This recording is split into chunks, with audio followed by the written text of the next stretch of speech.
Eu estou muito feliz com Jesus. Nós seguimos avançando.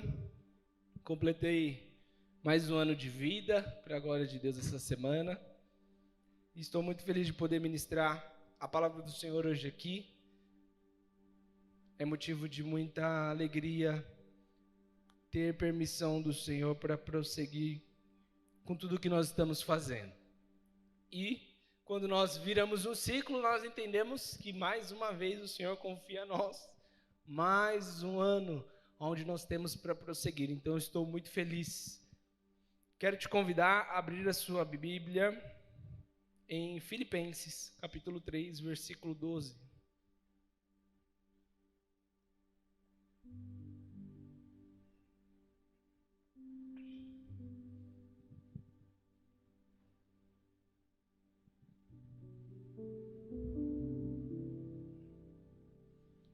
Diz assim: prosseguindo para o alvo, não que eu já tenha obtido tudo isso, ou tenha sido aperfeiçoado, mas prossigo para alcançá-lo, pois para isso também fui alcançado por Cristo Jesus.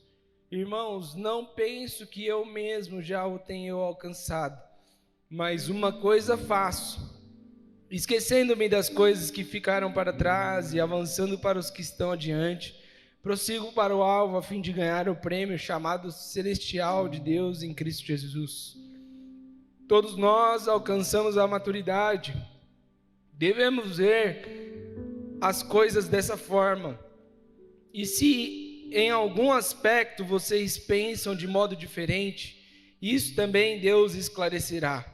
Seja como for, vivamos de acordo com o que já alcançamos.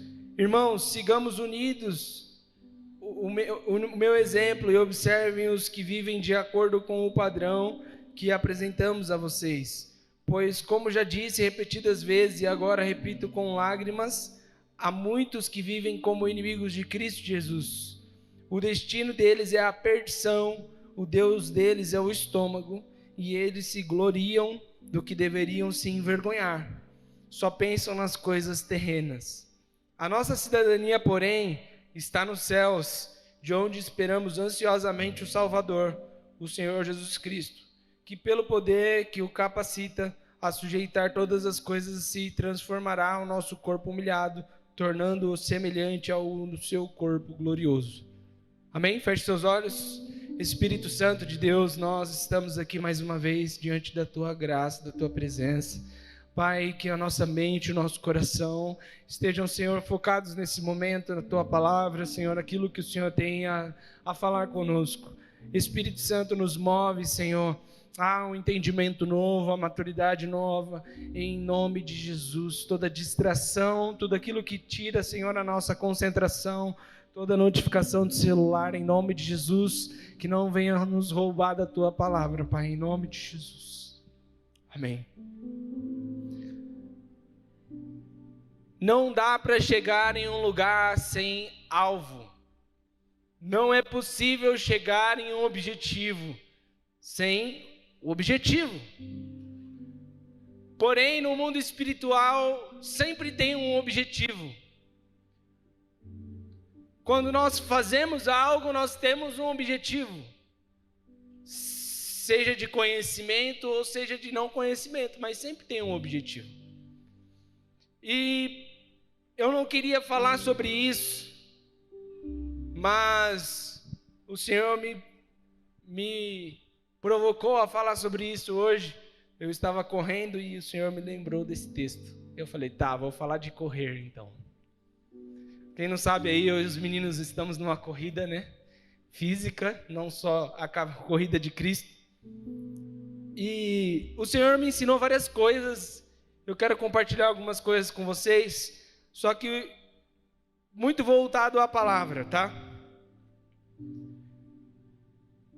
Aqui o apóstolo Paulo ele está dizendo o seguinte, que ele está tentando alcançar Jesus. E ele mesmo, um pouco antes, ele fala do currículo dele. É muito bom porque o currículo de Paulo é impecável, né? Ele fala com... Se alguém tivesse um motivo para se vangloriar de ser perfeito na carne, muito provavelmente seria ele. mas ele não faz isso. E aí ele fala assim: se alguém pensa que tem razões para confiar na carne, eu ainda mais. Circuncidado no 8º dia de vida, pertencente ao povo de Israel, da tribo de Benjamim, hebreus dos hebreus, quanto à lei, fariseu, quanto ao zelo, perseguidor da igreja, quanto à justiça que há na lei, irrepreensível. Esse é o currículo de apóstolo Paulo. Contudo, o que para mim era lucro, passei a considerar como perda por causa de Cristo. Mais do que isso, considero tudo como perda, comparado com a suprema grandeza do conhecimento de Cristo Jesus, o meu Senhor, por quem perdi todas as coisas. Diga assim: perdi todas as coisas. Eu estou numa maratona aqui de ver o The Chosen, que eu quero ir no cinema ver alguns episódios que lançou aí. Então eu estava bem atrasado e aí eu estou assistindo. E é muito engraçado que a realidade que eles contam a respeito dos discípulos casa muito, né? Faz várias conexões. E eu estava comentando com a Ju, eu falei, eu acho que a pessoa tem que estar com a mente muito vazia de estresse rotineiros para conseguir ter uma criatividade tão perfeita de dar uns encaixes que eles fizeram nessa série. Eu achei maravilhoso, que tem coisas que não estão no texto e eles fizeram conexões muito bem prováveis. Então eu estava muito admirado com isso, mas algo que nos falta como igreja atual de Jesus, eu sempre faço uma reflexão. Será que se eu estivesse diante de apóstolo Paulo, passando por uma avaliação de cristão, ou por apóstolo Pedro, ou por qualquer um dos 12 discípulos, será que eles olhariam para a nossa vivência de evangelho e eles olhariam com um olhar de isso? É isso que é evangelho. É o mesmo coração, como o Espírito Santo é maravilhoso. Ou será que eles olhariam e falariam assim: meu Deus, como estão atrasados, como eles não estão ainda entendendo o propósito? Eu sempre faço essa reflexão para mim, porque eu penso que eu ainda não perdi nada por Jesus. Você já perdeu o seu trabalho por Jesus? Você já perdeu a sua reputação por Jesus? Você já perdeu amigos, talvez, né? Será que você já perdeu algo por Jesus? Aqui no caso nós vemos o apóstolo Paulo dizendo assim: eu perdi tudo, e eu considero tudo isso como esterco. Tanto aquilo que era para mim, como aquilo que era para as pessoas.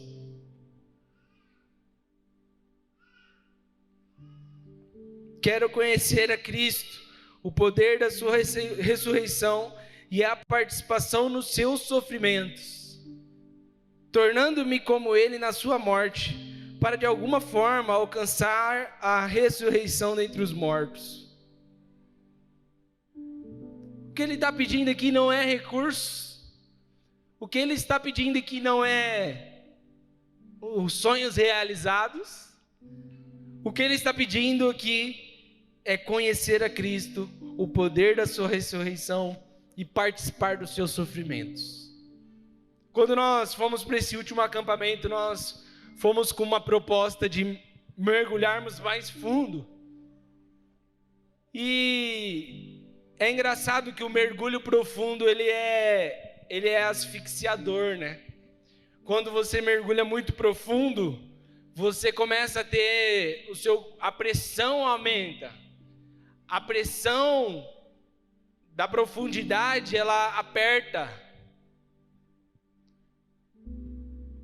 A pressão que Cristo sofreu por nós aperta.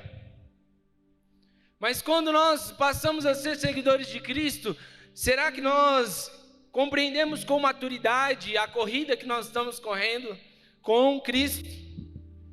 Ou nós estamos iludidos com uma ideia de que seguir a Cristo, correr a corrida de Cristo, não é sofrer como Ele sofreu?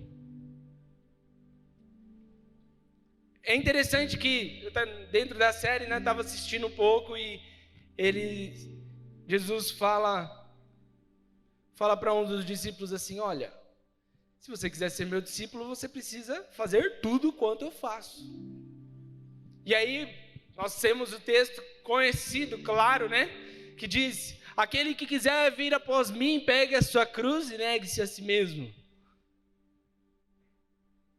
A mensagem de Cristo, ela é uma mensagem de morte para a sua carne. É prazeroso morrer por Jesus. Esse é o lado bom. Aqui eu imagino o apóstolo Paulo olhando isso e falando assim: realmente é muito bom. Como alguém não consegue gostar de Jesus? Mas aí ele segue, ele começa a falar: eu estou tentando alcançá-lo. E quando eu estava correndo hoje, eu estava lembrando, né, que o Jeff, ele corre muito rápido, né? E ele dispara metros na frente. Mas você fica tentando manter os olhos naquele cara que está longe. Por quê? Porque você não pode perder o ritmo. E aí, teve uma das corridas que eu fui querer ajudar. Eu fui querer ajudar o Kidinho e eu me ferrei.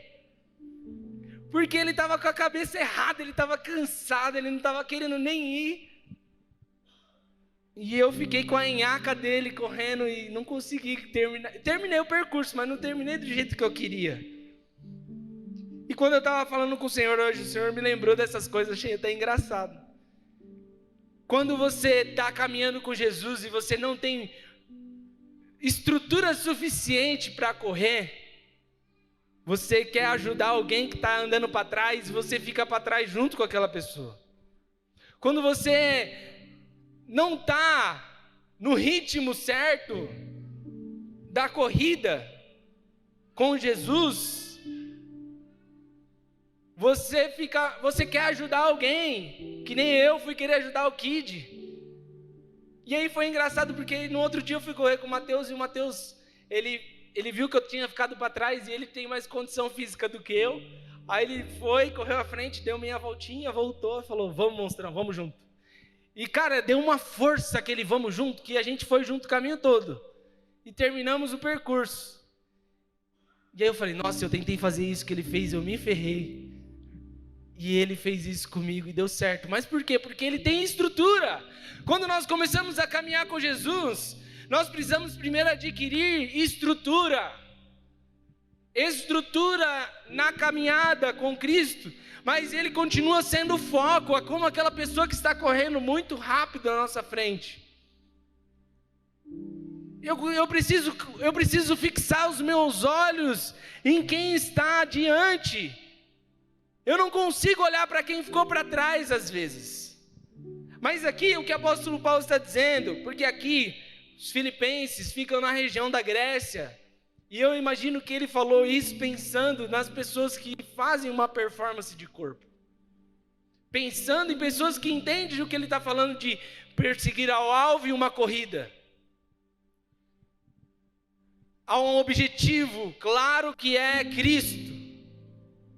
Quando nós estamos correndo e olhando para Cristo, nós começamos a aprender como Ele caminha, como Ele corre. E aí foi engraçado porque eu fui correr no parque com o Jeff, e aí eu falei: eu peguei uns negócios aí da sua corrida, cara. O jeito de pisar, o jeito de jogar o corpo. Você começa a analisar quem está na sua frente, mas não dá para você ficar parando, olhando para trás. Não dá para você parar. E o que o Senhor falou comigo, que eu achei mais engraçado ainda, é que as pessoas querem ter o ritmo dos outros.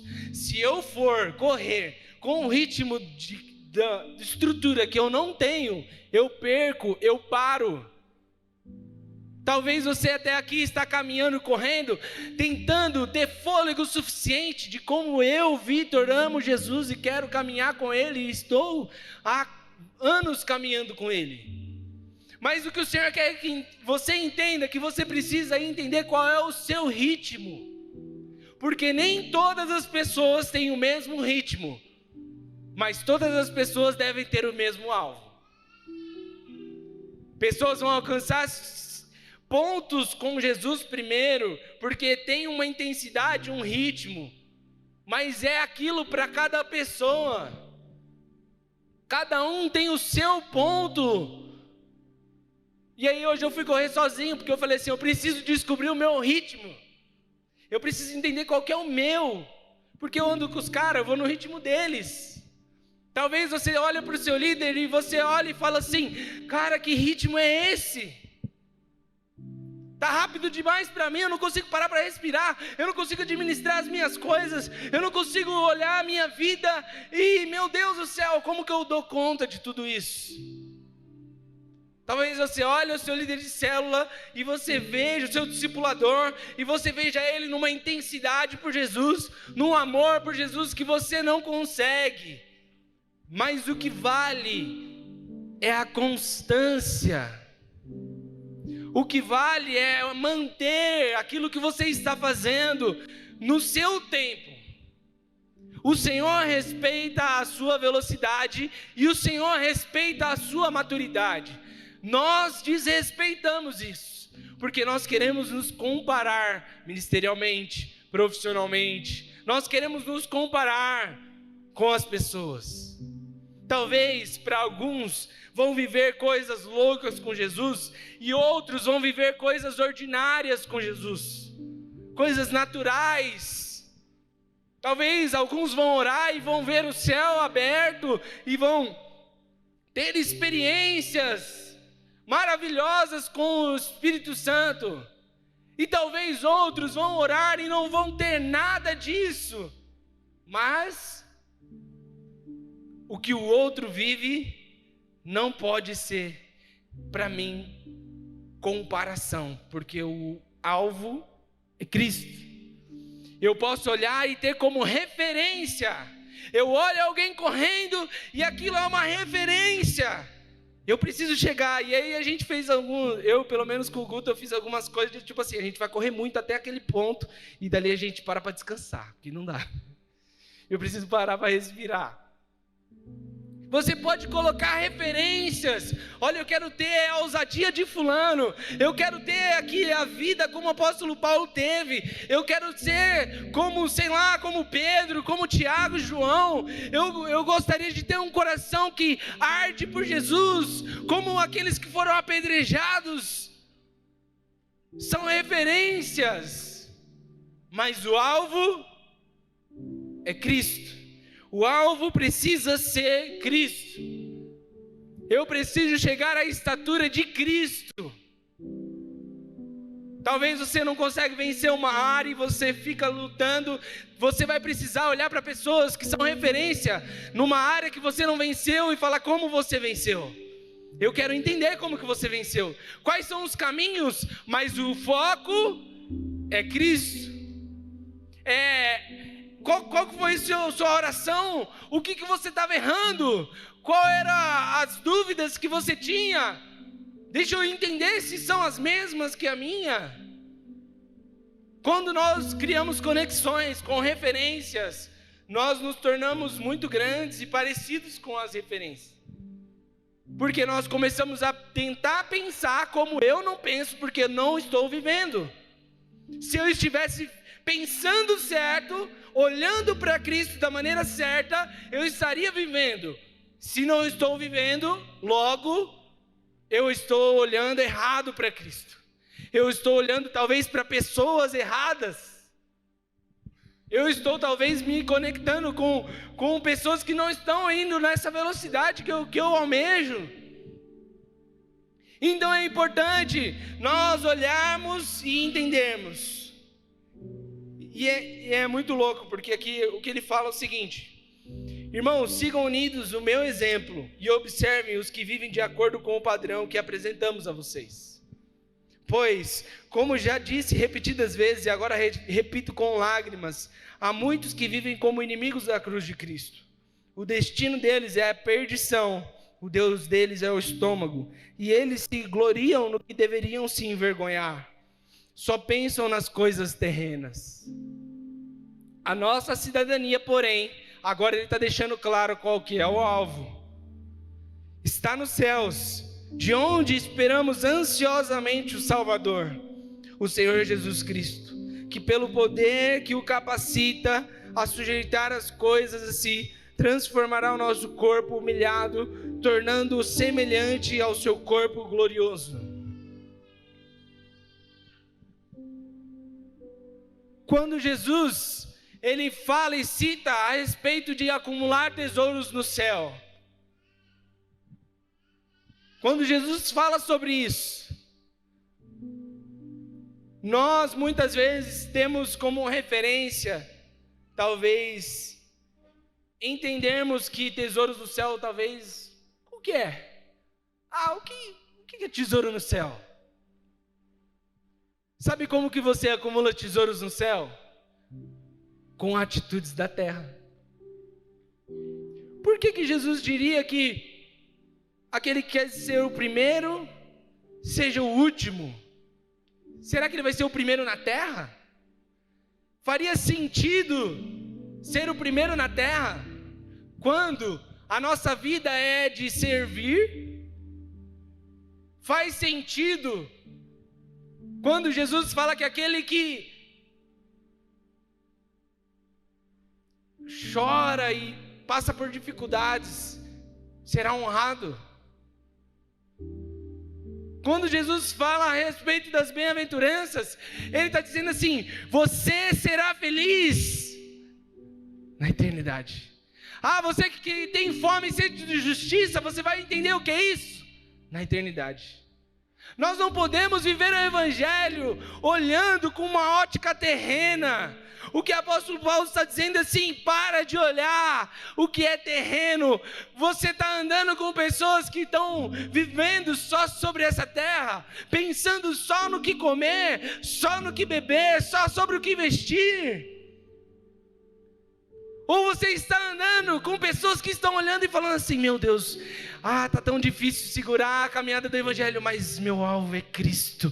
Vai chegar um dia onde não vou sentir mais isso, aonde não vai ter mais traições, aonde não vão existir mais dificuldades, aonde a minha carne não vai militar mais contra o meu espírito. Será que as pessoas que nós estamos andando, elas estão com o foco 100% em Jesus? Entenda, respeite o seu time, mas se você não se ousar a sair dele, você vai ficar sempre nele. Mas você precisa entender qual é o seu tempo, qual é o seu ritmo, qual é a sua caminhada com Cristo, para que você possa partir daí e entender para onde você vai, qual é a força que você tem que colocar. Hoje eu vejo que meu ritmo ele diminuiu um pouco, porque hoje meu tempo ficou um pouco mais difícil, mas a minha constância e o meu foco não mudou. Eu tenho a Maria Flor e Levi, e o bicho pega. A nossa semana, ela às vezes é dura, mas o meu foco, o meu objetivo continua. Talvez eu não consiga mais fazer discipulados como antes, aonde meia-noite eu estava fazendo discipulados. E segunda, e terça, e quarta, e quinta, e sexta, e sábado, e domingo. Hoje eu tenho uma organização muito maior para conseguir continuar tudo. Mas eu não parei. E eu nem vou parar. E eu não posso parar. Por que eu pararia? Cutuca essa pessoa do seu lado e fala assim: por que você pararia? Se Jesus, pode falar, se Jesus torna o fardo leve. Se você parar, você perde a corrida. Quando nós estamos cansados, Jesus é como esse amigo que vem do seu lado e fala assim: não, peraí, velho. Vamos, monstrão. Vamos mais um pouquinho. Você consegue mais. Olha, quando você está pensando em parar, as amizades e influências que você fez te influenciam ou a parar e desistir, ou a avançar. Então entenda, a gente precisa compreender. Eu preciso saber que para ajudar alguém eu tenho que ter estrutura, porque senão eu paro junto com a pessoa. Mas quando eu já tenho estrutura, eu consigo andar para trás para pegar aquele que está caído e levar ele até o alvo. Mas eu preciso entender, para que eu chegue nessa estrutura, qual é o meu ritmo, qual é o meu objetivo, quem são as minhas referências e qual é a intensidade que eu preciso chegar. O Espírito Santo colocou em mim e colocou em você um objetivo de vida. Deus colocou em nós um desígnio, algo que nós precisamos fazer, uma missão. Todos nós temos uma missão de vida. O que Jesus deixa claro para nós é: ide, fazer discípulos, pregar o evangelho. Essa é a missão que Jesus deixa claro para nós. Como que eu vou colocar esse id dentro da minha realidade se os meus olhos não estiverem focados em Jesus? Quando você está cansado e você olha e você para analisar a dor que você está sentindo, você para analisar sua falta de ar, você para analisar o quanto ainda falta para chegar, você para. Quando você faz a conta da dor, quando você faz a conta da dificuldade, quando você tira os olhos de Jesus, você começa a parar. Eu vou parar, eu preciso parar, estou cansado. Agora, quando você chama o seu amigo Espírito Santo, Consolador, eu preciso de mais ânimo. Espírito Santo, Consolador, eu preciso de organização do meu tempo. Espírito Santo, meu amigo Consolador, eu preciso de alegria. Espírito Santo, meu amigo, eu preciso de você, para que eu continue fazendo a vontade do Senhor, para que eu continue com os meus olhos no alvo que é Cristo, para que eu não pare, para que os meus pés não parem. Eu preciso de você, Espírito Santo. Quando nós reconhecemos que nós temos tudo no Espírito Santo, nós não paramos de forma nenhuma, porque existe algo borbulhante no nosso ser, algo que dentro de nós palpita clamando por Cristo, dizendo assim: é Ele é o Messias das minhas dores, é Ele o Salvador das minhas aflições, é Ele aquele que sabia para onde eu estava indo, é Ele que sabia a minha capacidade de pecado, mas ainda assim escolheu me perdoar, ainda assim Ele escolheu nos amar, ainda assim Ele nos chama de filho e nos dá presentes do céu nessa terra. Aleluia! Será que você pode dizer ao Senhor: obrigado, Jesus, obrigado, Jesus? Existe uma graça capacitadora. Existe uma graça capacitadora. A graça, ela não é só o favor merecido, mas também é a força para que você não precise cair, para que você não pare, para que você não precise parar. Isso se chama graça. O Espírito Santo, Ele intercede por mim e por você, com gemidos inexprimíveis. Ele ora dizendo: Senhor, o fulano aqui não está conseguindo. Ele não está conseguindo, Senhor. Agora, quando você fala para o Espírito Santo: sim, Espírito Santo, eu de fato não estou conseguindo, me ajuda. É poderoso, meu amigo, é poderoso. Você precisa compreender que em Jesus a presença, o Espírito do Senhor Jesus é o Espírito Santo. É Ele que te dá essa força. Talvez você vai olhar para mim e vai esperar forças em mim. Eu não tenho nada a te oferecer. Eu tenho só uma referência. Jesus, minha referência. Eu não tenho nada para te dar. Jesus pode te dar. Eu só estou apontando o caminho. Esse é o caminho. Vamos para o caminho. prossigamos no caminho, não saia do caminho, continue no caminho. Mas o Espírito Santo é aquele que pega no seu braço e fala assim: vamos, com força agora, mas nós precisamos clamar por isso. Nós precisamos clamar por isso. Você e eu precisamos de Jesus e do Espírito Santo, a ponto que o próprio Jesus disse: eu preciso ir porque Ele vai fazer algo que eu não posso fazer. O Espírito Santo faz algo, a missão dele é diferente da missão de Jesus. Jesus te dá acesso, o Espírito Santo te leva no caminho, te conduz pelo caminho, te conduz nas suas decisões, te conduz nas suas escolhas. Então eu quero te convidar nesse momento, se coloque de pé.